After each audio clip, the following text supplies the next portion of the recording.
मैं समझता हूं जिस तरीके से देश के अंदर वक्फ बिल को लेकर लगातार पूरे देश में अलग अलग तरीके से चर्चा हुई, मीडिया में चीजें आई, पार्लियामेंट में बिल के इंट्रोडक्शन से लेके जेपीसी के बाद बिल के पास होने तक जो चर्चाएं आई उसमें मैं समझता हूं एक बात तो आम है कि भारतीय जनता पार्टी के लोग और उनकी सरकार को ये बर्दाश्त नहीं है कि आखिर वक्फ के पास इतनी जमीनें क्यों हैं। उन्हें बर्दाश्त इस बात के लिए नहीं हो रहा है कि आखिर वक्फ की जमीनों का मैनेजमेंट उन जमीनों के माध्यम से धार्मिक कृत्य हो, शिक्षा के लिए काम कर रहे हो,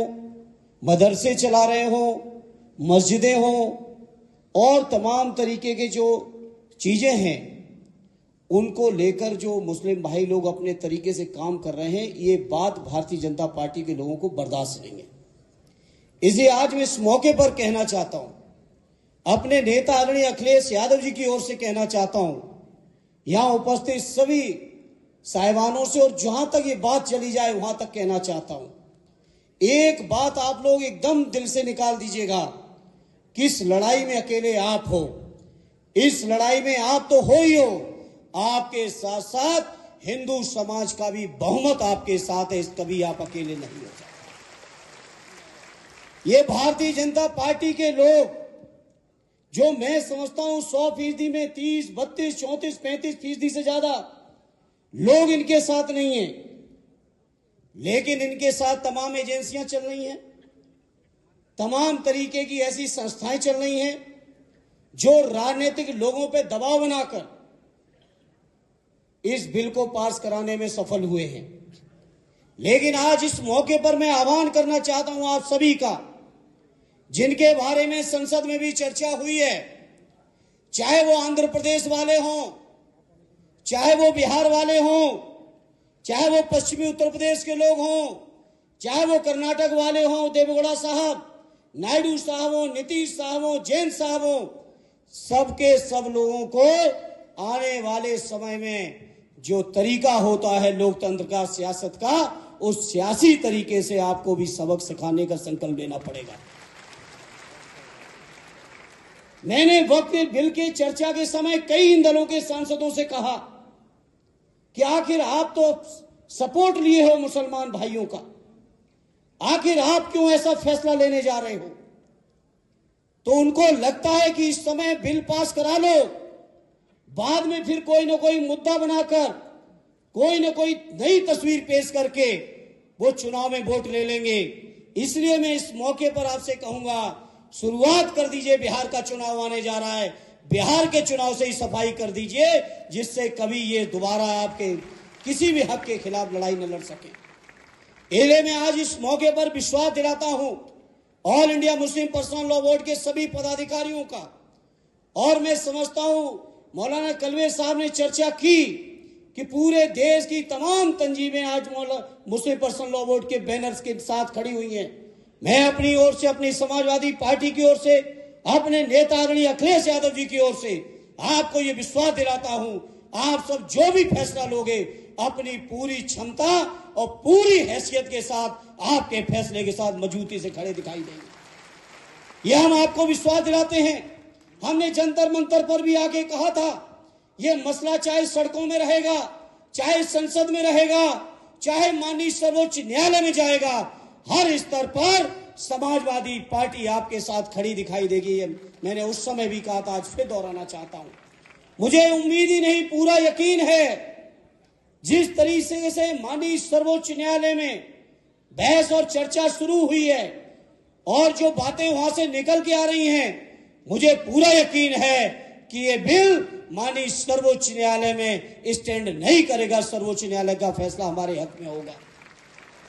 जहां हम ये यकीन लगाए हैं सर्वोच्च न्यायालय का फैसला हमारे हक में होगा, वहीं देखिए भारतीय जनता पार्टी को, देखिए क्या हो गया है देश के उपराष्ट्रपति महोदय तक को, केंद्रीय मंत्रियों को, सांसदों को, वो लगातार इस तरह की बातें की कि माननीय न्यायालय के मुख्य न्यायाधीश इस बात के लिए जिम्मेदार होंगे कि देश के अंदर गृहयुद्ध हो जाएगा, इस स्तर तक की बातें करते हैं। तो आज में कल 2 दिन पहले एक रिपोर्ट आई है, देश के अंदर 10 अगर सबसे बड़ी हेट स्पीच किसी भी दल ने की है तो वो भारतीय जनता पार्टी और देश की सत्ता में बैठे हुए प्रधानमंत्री से लेके उनके नीचे तक के 10 लोग हैं। कोई उसमें सेकुलर आदमी हेट स्पीच में शामिल नहीं है साथियों। ये सब सामने है देश के सामने, लेकिन मीडिया, सोशल मीडिया तमाम यंत्र तंत्र षड्यंत्र करके जिस तरह से हमारे मुसलमान भाइयों को बदनाम करने का प्रयास हो रहा है, हमारे दलित सांसद के ऊपर, आरडी रामजीलाल सुमन जी के ऊपर जिस तरह से आगरा में तलवारें लहराई गई, मैं समझता हूं यहां बैठे हुए किसी जागरूक व्यक्ति को बताने की जरूरत नहीं साथियों। हमारे राष्ट्रीय अध्यक्ष जी के लिए कहा जाता है कि उनके ऊपर गोली से हत्या कर देंगे। इस तरह की बातें भारतीय जनता पार्टी के लोग करा रहे हैं और कोई भी